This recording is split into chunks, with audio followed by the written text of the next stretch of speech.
네, 최근 그린벨트 해제 논란이 있었습니다. 지난 월요일 문재인 대통령 미래 세대를 위해 보존하자고 결정을 하면서 일단락됐습니다. 하지만 이 국가 소유의 태릉 골프장 부지 활용하는 방안 계속 논의하기로 했는데요. 여기도 그린벨트라고 해서 찬반 양론도 오가고 있는 모양새입니다. 전반적인 주택 공급 관련해서 좀 여쭤보겠습니다. 도시계획 전문가이시죠. 열린민주당의 김진애 원내대표와 함께 말씀 나누겠습니다. 어서 오세요. 네, 안녕하세요. 예. 사실은 저한테 행정수도 이전에 대해서 질문하셔도 좋은데 제가 사실 그쪽 전문가인데. 그거 뒤에 제가 바로 질문 드리도록 하겠습니다. 네. 예. 네. 그 화두를 열었으니까 요거부터 네. 하고 예. 그린벨트 확대 가능성에 대해서 상당 부분 있다가 지금은 보전으로 결정 났어요. 아니 그게 대통령께서 네. 주택 공급에 대해서도 조금 생각을 해봐라. 공급 네. 확대에 대해서. 그리고 이제 기재부 장관 부총리한테 그걸 맡겼잖아요. 예. 그러니까 거기서 이제 나왔던 얘기 중에 하나인데 저도 굉장히 세게 비판을 했습니다. 예. 왜 부총리가 그동안 보유세를 올리는 문제라든가 이런 부분에 대해서는 그야말로 직무유기 안 하고 지난 3년 그대로 있다가 네. 공급 확대한다니까 당장 그린벨트 완화부터 얘기를 하느냐. 그래서 저도 굉장히 세게 비판을 했고요. 예. 그리고 뭐 저뿐만이 아니라 많은 정치권의 인사들 그리고 정부 부처의 장관, 뭐 추미애 장관도 얘기를 하시고 총리도 얘기를 하시고 그러고 나서 이제 대통령께서 딱 정리를 해 주셨기 때문에 네. 이제는 더 이상 안 나올 거라고 생각을 하고요. 한 가지 굉장히 좀 긍정적인 신호는 네. 오늘 여론조사가 하나가 나왔는데 그 여론조사에 보면은 그린벨트 해제에 대해서 반대하는 국민 의식이 굉장히 높습니다. 네. 제가 여기서 구체적으로는 얘기 안 하겠습니다. 예, 고맙습니다. 그러니까 네, 그래서 저는 이제 국민 의식이 상당히 높아졌다. 그래서 이제 그린벨트 해제는 굉장히 신중해야 되고 네. 미래 세대를 위해서 생각을 해야 된다. 뭐 이런 거가 확고하게 국민들의 원칙이 된 게 아닌가. 네. 그래서 굉장히 다행으로 생각합니다. 예. 그래서 그 대안으로 이제 유휴부지라든가 네. 뭐 노는 땅이라든가 이런 것을 좀 해보자. 또 이전 부지라든가. 예. 그러다가 나온 게 이제 태릉 골프장 부지가 또 나왔어요. 그러니까 태릉 골프장은 골프장 플러스 육사 플러스 태릉 선수촌까지 예. 뭐 이 부분입니다. 상당히 규모가 큽니다. 그래서 거기는 뭐 주택 개발을 하면은 거의 뭐 15,000에서 2만 호 정도까지도 또 공급할 수 있는 상당히 큰 규모의 땅인데 네네.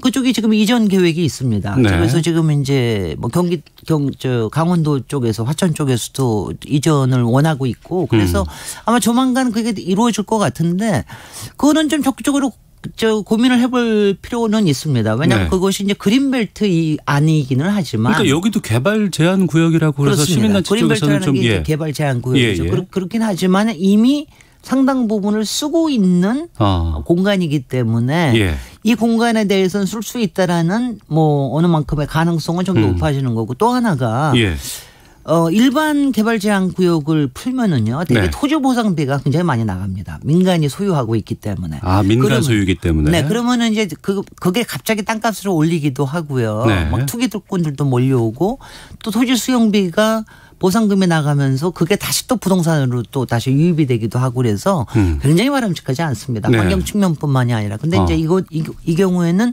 국방부 쪽에서 땅을 갖고 있기 때문에 이거는 말하자면 이제 국가에서 사가지고 하는 거 아니겠어요? 그러면은 이제 그런 큰 문제들은 부동산을 교란시키는 문제는 덜해지죠. 네. 아무래도. 그래서 이제 덜한 게 아니라 상당히 뭐 낮아질 수가 있죠. 그래서 그런 점에서는 가능성이 상당히 있는 거고요. 예. 네. 그런데 이제 그 어떤 지역을 개발한다더라라고 하면 거기에 따라서 나오는 뉴스들이 주변 땅값 들썩들썩 이런 일을 상당히 많이 나오고 지금도 있어요. 나오죠. 예.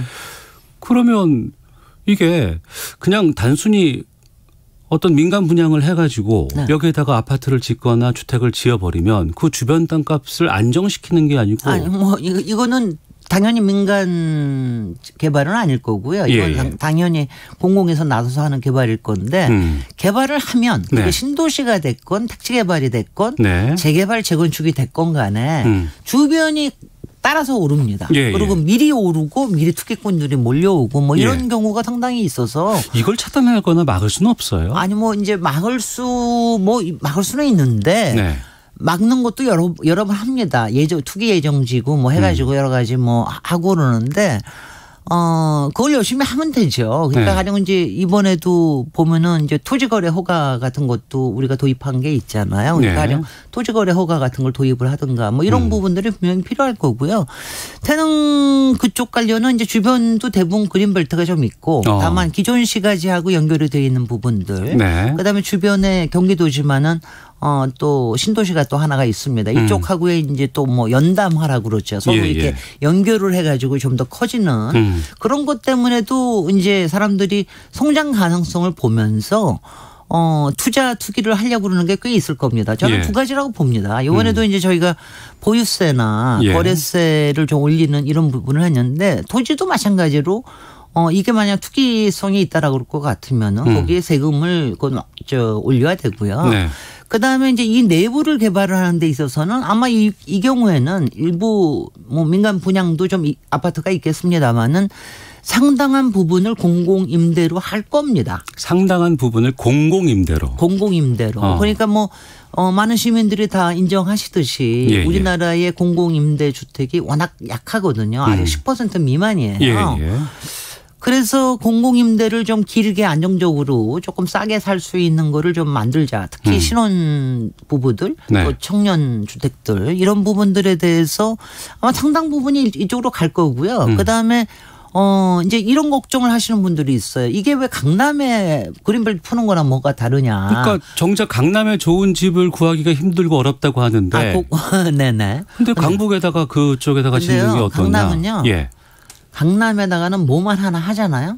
딱 기름이 붙는 겁니다. 기름을 붓는다. 기름 붓는 거예요. 그래서 굉장히 어렵고요. 이게 이제 제가 태릉 쪽은 제가 이전에 서울공대가 그쪽에 있었어요. 지금 상계동 지역에. 제가 조금 그쪽을 굉장히 잘 아는데 그쪽 같은 경우는 이미 상계동 이쪽 지역이 상당히 중산층 위주의 이런 주택들이고요. 아무래도 도심에서 조금 멀고 그러니까 그런 부분도 있고 그래서 이쪽에는 이번에 한다라고 그럴 것 같으면 고가 주택이나 이런 게 될 가능성은 없어요. 그러니까 중산층 내지는 저소득 또는 집이 없는 사람들이 살 수 있는 임대주택을 할 수 있기 때문에 저는 입지라는 측면에서도 괜찮다는 생각을 합니다. 그럼 태릉 외에 뭐 지금 용산 정비창 얘기도 나오고 다른 곳도 좀 개발한다거나 아니면은 좀 바꿀 수 있는 그런 공간들이 좀 있을까요? 용산 정비창은 이미 뭐 정부에서 발표를 했고요. 제 개인적으로는 뭐 용산 정비창 같은 경우에는 주택도 주택이지만 또 그게 워낙 도심에 있기 때문에 다른 가능성도 같이 좀 복합 개발을 생각을 해야 된다. 뭐 이런 생각을 갖고 있고요. 그 외에 솔직히는 굉장히 많은 국공유지들이 있습니다. 국공유지. 그러니까 가장 많은 게 군이고요. 그다음에가 철도입니다. 그러니까 철도 기지는 서울에도 한 13군데인가 있어요. 그중에서 좀 큰 것도 있고 작은 것도 있어서 이런 것들은 대개 어디 기존 시가지 안에 이제 한쪽 구역을 차지하고 있는 경우가 많거든요. 그럼 그걸 지화화해서 지상을 좀 개발한다거나 이런 부분들일까요? 그러니까 실제로 유유지가 많습니다. 유유지도 많다. 왜냐하면 철도 부지가 예전처럼 다 이쪽으로 안으로 들어올 필요가 없고 그 기차들이 딴 데 가서 창고를 쓰는 경우가 많거든요. 그래서 이런 데는 대부분 개발할 수가 있는데 이 경우에도 솔직히는 한 10여 년, 한 7, 8년 전부터 계속 얘기가 나왔고 박원호 시장 시절에 쭉 얘기를 했는데 이 경우에는 또 뭐가 문제냐 하면은 가격이 굉장히 문제가 되는 경우가 많아요. 왜냐하면 철도정은 이제 코레일에서 코레일은 또 빚도 많은데 아니 부채도 많은 데니까 비싸게 팔고 싶고 뭐 자기네들이 직접 개발해가지고 하고 싶고 이런 것도 있고 그래서 이게 좀 잘 안 되고 그랬어요. 이런 거는 정부에서 좀 푸시를 해줄 필요가 있거든요. 그래서 아마 그런 부분들이 이제 적극적으로 나서겠다라고 하는 거니까 뭐 그런 부분들은 분명히 도움이 될 것 같습니다. 그러니까 주택 공급의 한 축은 그런 쪽이라고 해서 새로 이제 짓는 거고 재건축 재개발도 해야 된다라는 주장들이 있어요. 이 부분은 어떻게 보고 계세요? 근데 재개발 재건축은 이미 하고 있죠. 그리고 이제 뭐 상당히 잘 추진이 되는 것도 있고 잘 안 되는 데도 있고 그러는데 뭐 제 생각에는 저는 이제 재개발 재건축은 이제 저희가 한번 뜨겁게 대인 적이 있어요. 그게 뭐냐면 이제 이명박 정부 시절, 이명박 시정 시절에 뉴타운 한다고 하도 들쑤셔 나가지고 그때 막 원주민들 쫓겨나고 집값은 오르고 막 이런 부분이 있어서 굉장히 박원순 시장 중에는 굉장히 신중하게 이걸 접근을 했습니다. 그다음에 너무 고밀도로 하는 건 문제가 있다 이런 얘기를 했는데 이거는 하여튼간에 이건 뭐냐면 하여튼간에 하기는 해야 됩니다. 왜냐하면 굉장히 노후된 데도 많고 그러니까. 그런데 이제 어떤 조건으로 하느냐가 중요한 거죠. 그래서 저는 이번에 지금 정부에서 하고 있는 보유세 강화, 종부세를 통한 보유세 강화, 그다음에 취득세, 양도세, 그러니까 이른바 투기, 간타에 대해서는 지금 다 막겠다는 얘기 아닙니까? 이런 부분에 대한 제도 보완이 되고. 그다음에 임대차 지금 이제 전월세 계약갱신 청구권 임대차 보호법이 제도적으로 안정이 되고 이것도 국회에서 이제 풀어야 될 거죠. 이것도 되고 그다음에 세 번째가 굉장히 중요한 게 초과 이익 환수제라는 게 있어요. 재건축 같은 재건축 경우에는. 관련해서. 근데 이거는 2018년부터 도입이 됐는데 아직 안착이 안 됐어요. 그러니까 이런 부분들에 대해서 기준이 확실하게 되고 나면 그러면은 이제 규제 완화나 또 뭐 용적률 강화를 해준다고 하더라도 그거를 공공임대로 흡수한다는 전제하에 그래서 상당히 공공성이 강화된 방향으로 재개발 재건축이 일어날 수 있게끔 하는 거는 필요한 일입니다. 저는 필요하다고 봅니다. 근데 이제 아직 지난 3년 동안 솔직히 문재인 정부는 이런 방향을 잡고 있었으나 방향은 잡았지만 국회에서 뭐가 통과돼야 말이죠. 도대체 뭐 보유세 관련된 건 종합부동세안 올리는 것도 작년 말에 나왔는데 통과가 안 됐거든요. 전월세 계약 갱신 청구권 같은 임대차 보호법은 지난 12년 동안 계속해서 올라왔지만 계속해서 뭐 미래통합당 쪽에서 반대를 해가지고 못했거든요. 그러니까 이런 기본적인 거를 해놓고 나야 그래야지 할 수 있다라는 거죠. 저는 제가 미래통합당 의원들께도 굉장히 이제 그런 말씀을 드립니다. 왜냐하면 선진국에서는 다 알고 있는 제도를 우리도 약간의 부작용이 있다 하더라도 부작용을 최소화시키면서 해야 됩니다. 그거는 보유세를 강화하고 그다음에 임차인들을 보호해 주는 거를 해놓고 그다음에 너무 이익이 나는 거에 대해서는 환수하는 방안을 만들어 놓고 그다음에 차근차근 개발에 대해서 푸는 것도 합시다. 이렇게 저는 얘기를 하고 있고요.